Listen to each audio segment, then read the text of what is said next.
When the holidays start to feel a bit repetitive, reach for a Sprite Winter Spiced Cranberry and put your twist on tradition. A bold cranberry and winter spice flavor fusion, Sprite Winter Spiced Cranberry is a refreshing way to shake things up this sipping season. And only for a limited time. Sprite.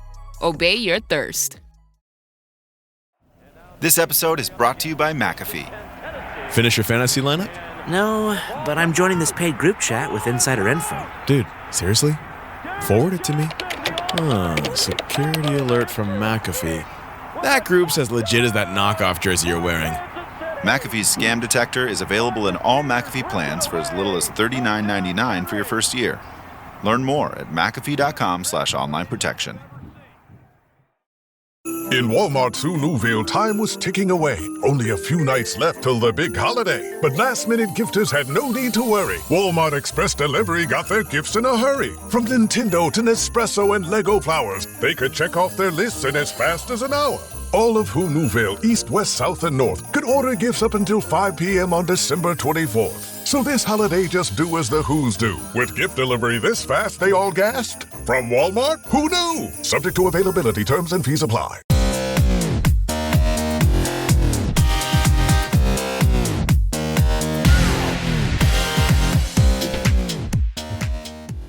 Hello and welcome to a special edition of the Dragon's Lair podcast in association with Riverside Sports Bar, the home for live sport and great burgers in Newport. Joining me for this one is Gareth and Claire. Hello, Gareth. How are you? Excited for this one? Yep, very excited, Jamie. Bit of a legend on. Absolutely. So, as I said, this is a special edition of the Dragon's Lair pod because we have a special guest with us. A Welsh international who made 120 appearances for the Dragons over 3 spells, and he's the Dragons' record try scorer with 43 tries. He's also played for clubs such as Ospreys, Cardiff, Biarritz, Bath and Scarlets. He earned 9 Wales caps and won the Sevens World Cup back in 2009. It is, of course, a legend that is Aled Brew. Aled, welcome to the Dragon's Lair. How are you? Good morning, guys. Yeah, not too bad, thanks. Good here. Used to love that on the terrace. Funny enough, my mother used to think she came to watch. She didn't come to watch very often, but came to watch a couple of games. And she, after the game, she was, this crowd was so rude. They all, every time you got the ball, they're booing you. I'm so angry. I'm so angry with them. And I was like, no, mum, they're not booing. Brilliant. They're booing. Fair play. Right, let's start with a question we always ask our guests. Tell us about your rugby journey then, Aled. How and where did it all begin for you? For me, I think I must have been about 5 or 6 and 7. I remember going down. My brother Nathan was 4 years older, so he was playing for Gleis at the time, and I used to go and watch, and then they allowed me to join in once, and I was not far off the same size as some of the boys playing in under 11s rugby, so they let me join in, and from then I suppose being the youngest of 6, I was naturally quite aggressive. First things there to fight for everything, food, toys, everything. So so it fit like a glove really. I did try football, but football wasn't my my thing really, because it wasn't too much contact on that. But I think about 6 or 7, I think my mum said, and joined in my brother's under 11s and started going from there. And just sort of loved it, and they just threw me into it. And then after that, so Gleis. That's where I started. I then moved to Dunvant RFC, and then from there, then into the Ospreys Academy, and then, as I said, you've named it already. More clubs than Tiger Woods, they say. You did move around a bit, it's fair to say. So who were your role models growing up then, Aled? Were there any particular players that you modelled yourself on when you was growing up and getting into the game? Yeah, I suppose back when Wales hosted the World Cup, Lawmer was the sort of go-to guy, and after watching him, I thought, that's the sort of player I want to be, running down the left wing, palming people off, sitting them down, so Lawmer was my sort of childhood hero, and got to meet him a couple of times, which was quite special. and yeah, just a more absolutely amazing player, but such a gentle, nice human being off the field as well. So it's pretty awesome to see. And didn't get a chance to play against him, although obviously when he came to Cardiff Blues, my brother and a few boys played against him, and obviously he wasn't at his prime, but still special to try and play against someone like a legend like him. Yeah, he absolutely was a legend, wasn't he? So back in 2006, you joined the Dragons on loan from the Ospreys. You scored 13 tries in 28 appearances. Can you remember making your Dragons debut? Do you know who you played against? Do you have any memories of it? Oh, Dragons debut. Do you want me to refresh I your don't know. memory? I'm thinking if it maybe the beginning of the season. Was it something like maybe an Irish team? Okay, No? I'll remind you. No. So you made your debut against Glasgow Warriors away. Glasgow. Yeah. You scored on debut, and believe it or not, the Dragons won. They won away up in Glasgow. Oh, so a win away in Glasgow. Those are the days. I do. Exactly, yeah. I Do you vaguely remember that now? game. Vaguely remember that game. I think Tom and Max Evans would have been playing back then as well for Glasgow. Yeah. Is that right? Yeah. I vaguely remember Around that time, yeah. Yeah. No, that's no. I knew it definitely wasn't one of the Welsh regions. I wasn't sure if it was an Irish, but yeah, Glasgow. That's when was Borders still around then? I can't remember. Was Borders around? Well, 2006. I'm not sure now. My memories. It might have been, yeah. But yeah, you scored on debut. You scored 13 tries and 28 appearances. You made a good start, and then that was your first spell. And then you returned to the Dragons for a second spell in 2009. You arrived on loan from Cardiff. And then that move is made permanent later in the season. No, I left Cardiff, actually. I left. So Yeah. I joined Cardiff. And after about 6 months, I realised that game time is going to be sort of far and few between. Yeah. I decided to ask Di Young and said, listen, I want to play rugby. Can you let me out my contract? And that was it. Yeah, I wasn't on loan. I just signed for the Dragon then for a year and a half, and then they extended it then afterwards. Oh, so yeah, only one loan spell I did when I was from Ospreys. Okay, I blame the BBC for that because I got my information from the BBC. They did stay long.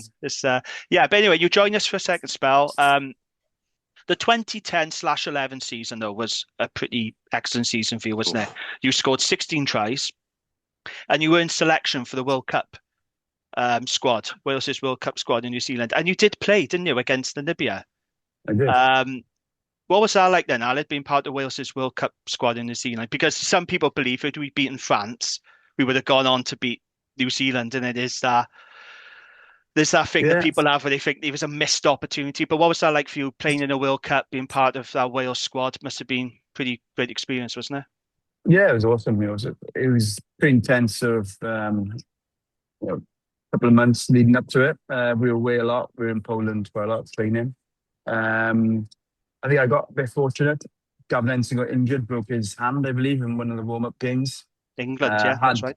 Yeah, had he not broken that, I think he would have been the other choice going instead of myself. But still great to be involved. And yeah, it was great being out there, and the boys, the first team playing, we're on fire. I think we had a bit of a scare against Samoa, but apart from that, I think we went on to do some great things. Yeah, I think that tackle Sam did, it was, let's be honest, I just don't think it's a dangerous tackle, really. Especially not back red, then. Not a red card. That's whereas a bunker review now. Yeah, I think he landed on his back. It's probably a yellow card now. But back then, how the rules change every year, and I can't keep up with the rules, to be honest with you. So if I was to play now, God knows if you red cards galore, I think. with Wales as well, did you find you had a fair crack at the whip? Because I was a huge Brew fan. I was brewing on the terrace watching you, and that season you were tearing teams apart, literally terrorising them. I never felt like you had a fair run of games for Wales, or not. What I always wanted to see more of you in a Wales shirt. How did you feel? It is one of those. Like I think some people get more chances than others. You got to be in the right place, right time. Obviously, I Shane as a left winger normally, so Shane being left winger doesn't help, does it? Exactly. So, fair. I think a couple more. Yeah, like I said, it's one of those ones where I think if you're in the right era, maybe if I come around a couple of years later on, then I probably had a little bit more time. But then obviously Cuthbert came, George came. Cuthbert took his chance with both hands, and those long legs. He's actually around the corner from me right now. I just seen him. He took his chance with both hands, scored some absolutely fantastic tries, and great winners for Wales. And George, it's one of those ones. Yeah, I just came through an era where we just developed very, very good wingers. There was one winger that I think you made sure never played for Wales. I don't know if you remember this, but we had the Ospreys at home, and they had Christian Phillips on the wing, and he was being talked up as, this guy needs to play for Wales. He's tearing it up, and it looked like from the terrace you were targeting him, because there was one time I think you went for a kick and chase, but you sort of kicked it at him, and then, for want of a better way of putting it, absolutely whacked him. And I think you always seem to have a great game at the Ospreys. So that sort of put that one to bed, that you were ahead of him in the pecking order. But me and my family always fondly remember that game of you just terrorising them. I'm not sure if that was the same game where you left James Hook clutching for air. You went into the corner. I'm sure you remember that one. Yeah, poor Squirrel. He's a top bloke, doing really well now, actually. Christian, we got a new company, but it doesn't really take much to sort of fire me up. I'm a classic. Well, a lot of people say is I'm a flanker playing on the wing. Yeah. So I wish I was actually a flanker up until the age of about 12, 13 when they moved me to the wing. Then in the end. But that makes a lot of sense. Because you used to take the ball off Wayne Evans off 9 as a crash ball into a line of forwards, and on the tape, you'd love seeing it. It would all be shouting Brew, and you'd just clatter into them. But whose call was that to be like, go on, then get a left winger on the crash into a bunch of forwards? So I think Wayne's my best mate, to be fair, and he was just wanted to get the balls in my ball in my hand as much as possible. And so the only way to do that is come between him and Tuvs, stick the ball. And we came up with some nice little plays around the ruck where he would try and draw, and then we got Toby, when Toby started coming through as well. We used him as like a little dummy play, and I'd come around the back of Tobes off 9, and we did some really good plays off 9. Actually, we played off 9 so well that when I did go into the Welsh team, like Rob Howley was like, we want George, George on you running like exactly that, running off 9, little flicks off 9 and stuff like that all the time. Like Little called like we used to watch Gregan, George Gregan, and he'd be doing little flicks inside and stuff like that. Yeah. So, we did a good job of working with Wayne. Wayne was just been absolute class player to play with. He's so, he's always one step ahead of everyone. I remember him just being out there telling Tubbs what to do before Tubbs knew what he's going to do. He was class to play with, and probably he's actually very unlucky not to have a cap for Wales. He had some cracking years. Bit of bite about him as well, didn't he? I loved that Dragons team. It was pretty feisty, and you definitely get the terrace rocking. On Tuvy as well, you had a bit of a good understanding with him as well. A few cross kicks, and he always seemed to be looking for you. If Wayne wasn't, Tuvy would be after you as well. It's great, when you've got a left-footed 10, then basically he's always going to be looking to kick that way across the field, and then he's got more time on his hands. And Tubbs used to love, he was a bit like Finn Russell, I would say, the way, he was so sort of loose with some of the stuff that he did. But he was a very skillful player. Just, oh, sorry, can you hear me? Yeah. Yeah. Yeah, Fine, sorry. Yeah, he very skillful player for me. And yeah, nice to be a left winger where you got left footer. And when I went out to France and played in Biarritz, I was with Dimitrashvili, and again he was a left footed scrum half, and he'd be on the side of the field, scrum half, doing crossfit kicks over to me, because he's a left footer. Class. So yeah, it was nice when you play with people who try and find you in space, really. Yeah, Tavi's going to love that comparison to Finn Russell. That's really going to go down well if I tell him that. But yeah, so you mentioned Biarritz there. So you're in really good form for the Dragons. You do get offered a new deal, but you turn it down and you move to France. You sign for Biarritz. How do you look back on your time in France? Worthwhile experience for you? Yeah, 100%. I think in any line of work, if you get an opportunity to go and live in a different country, you should definitely do it. Yeah. Life's too short to stick around just because you're in the comfort zone. And I think, yeah, experience a different culture, different way of life was definitely worth it.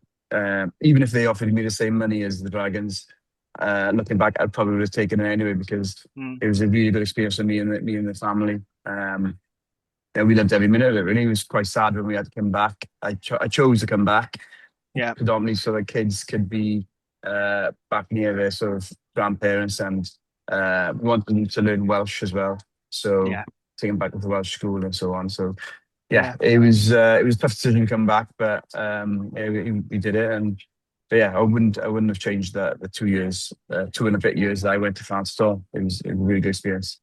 Yeah. So let's touch upon the third spell you had at the Dragons, because it didn't really work out, did it? So you spent 2 years in Biarritz. You returned to the Dragons for a third spell. Great to have you back. Unfortunately, though, it was difficult. You did suffer a few injuries, and you found playing opportunities quite hard to come by. I think at one point you even played for Bedwas, aren't you, in the Welsh Premiership as well? And then in 2016, you do leave the Dragons by mutual consent. What I'd like to know, though, Aled, because I never knew this at the time, did you leave the Dragons on good terms at that time? Like, what was your relationship like with Lynn Jones? And I think it was Kingsley Jones, wasn't it, then, when you left the Dragons? Just tell us about that, because I know it was a really tough time for you, wasn't it, in your third spell? Yeah, I think, it came... Lee Byrne joined as well. Andy Powell was there. I think, I joined in all good faith that I had a couple of different contract options for more money, and chose to go down to Dragons just because it's the only club I wanted to play for. But really after coming back, and so we chose Dragons. And it didn't really unfold as I thought it would have. But it's relationships and stuff. They're fickle. You think one way and someone else thinks another way. Unfortunately, it didn't really go to plan. I have no bad feelings now at all. Kingsley was in charge at the time, and we decided that it's probably best for me to leave. And I was at that sort of age where I'm thinking, do I just call it a day now? Because, I don't really want to be moving the family around again. But Darren Edwards obviously was a coach as well at the Dragons. A couple of years ago, and then he was in Bath. Now two sons were playing against each other in rugby, and Darren came over to have a chat and asked me how things going. He said he hasn't seen me play for a while, and I said, and he asked if I was fit, and I said, yeah, it's not getting many opportunities really. And he just said, we're looking for a winger. Would you want to come over to us in Bath? And I said, yeah, okay, that sounds very good. So spoke to Dragons, and they were more than happy to let me go. So I decided to put six in and go over to Bath. And yeah, again, it was being the right place, right time. Really, I wouldn't have really chased it if I had not seen Darren. But another thing is that uh, I was on because I got offered a lot more money in other clubs. Dragons offered me a contract, but they give me a bonus to play in each game, a game bonus, max bonus. Okay. Yeah.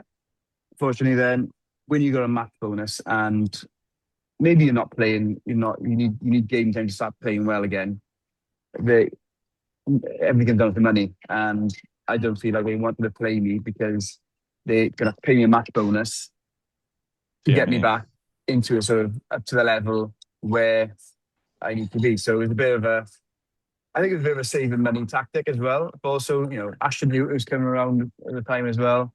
They were like, maybe we can get better sort of money for value with this playing Ashton, and fair play. And he had some good game time, and he ended up doing really well with Ashton. So yeah, it's that sort of a little bit of politics behind the scenes. But again, no hard feelings. It worked out for me in the end. I went over to Bath, and I enjoyed my time there. This episode is presented by State Farm. Having insurance isn't the same as having State Farm. It's like needing the protection of an offensive guard on the football field, but getting an elementary school crossing guard. Sure, they're both guards, but you can only trust one to keep your quarterback safe when the game is on the line.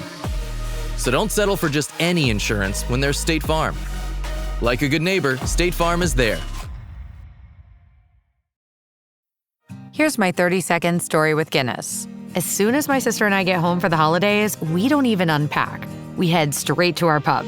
The bartender already knows our order, Guinness and fries. We laugh all night, catch up with old friends, and walk home with faces sore from smiling. It's one of my favorite nights of the year. That was my 30-second story with Guinness. Guinness Draft Stout. Please enjoy responsibly. Imported by Diageo Beer Company, USA, New York, New York. Does it ever feel like you're a marketing professional just speaking into the void?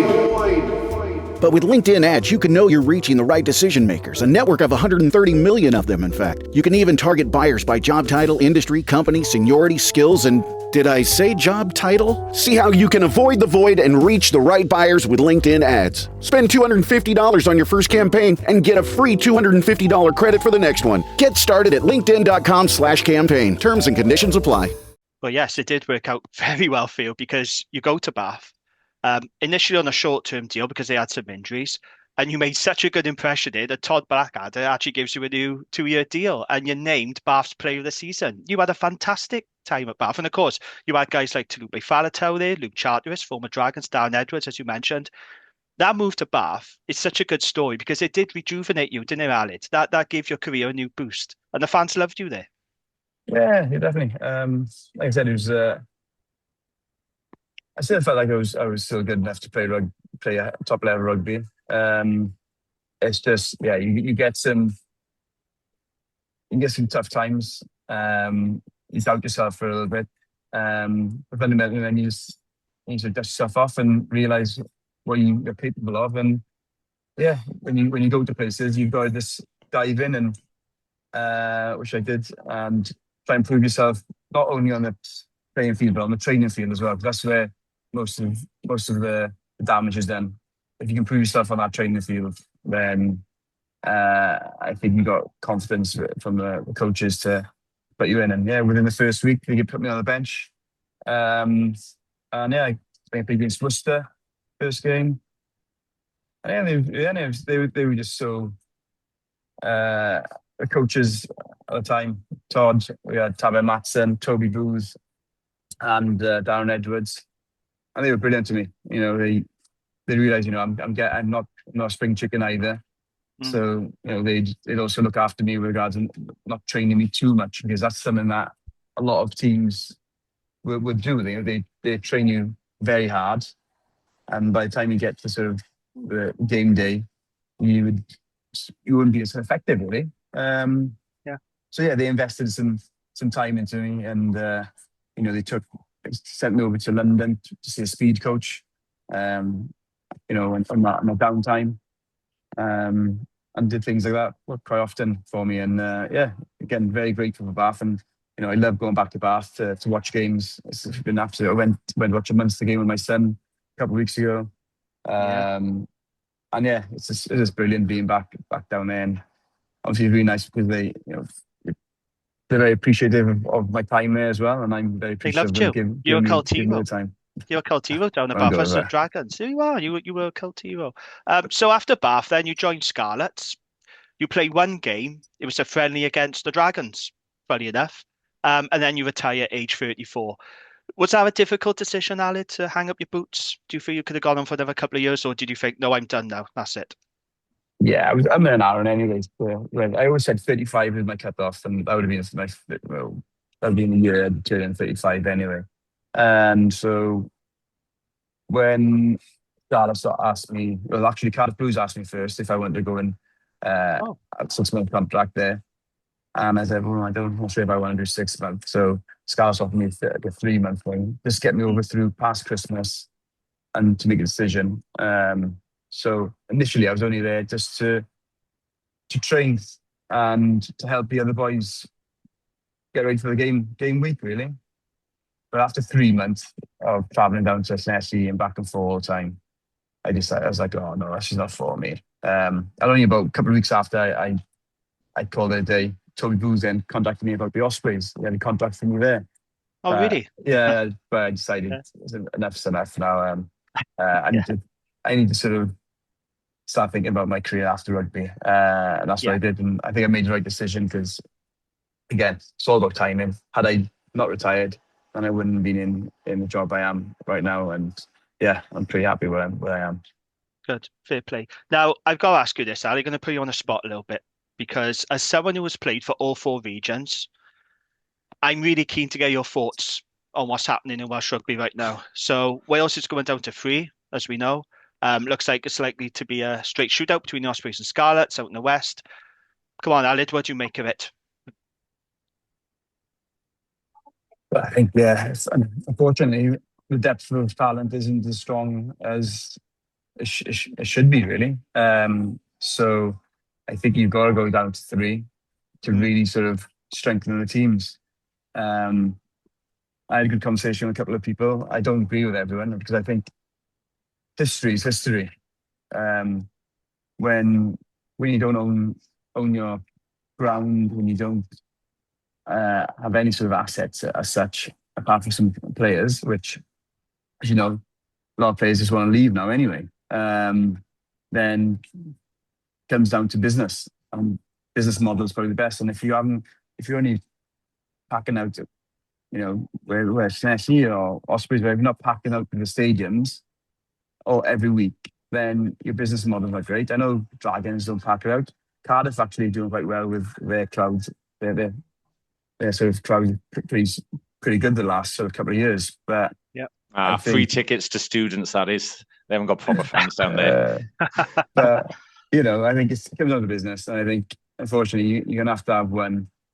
Not unfortunately, you have to have the Dragons. They're in the best position, I think, financially, really. Off the field, own their own stadium. Off the field, and people want to invest in the Dragons. Doesn't matter whether they've done good or bad over the last couple of years.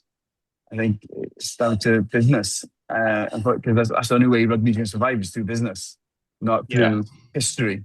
History is brilliant, but if no one wants to go down to watch anyone down in Llanelli, not many people want to travel down all the way to Llanelli, unfortunately.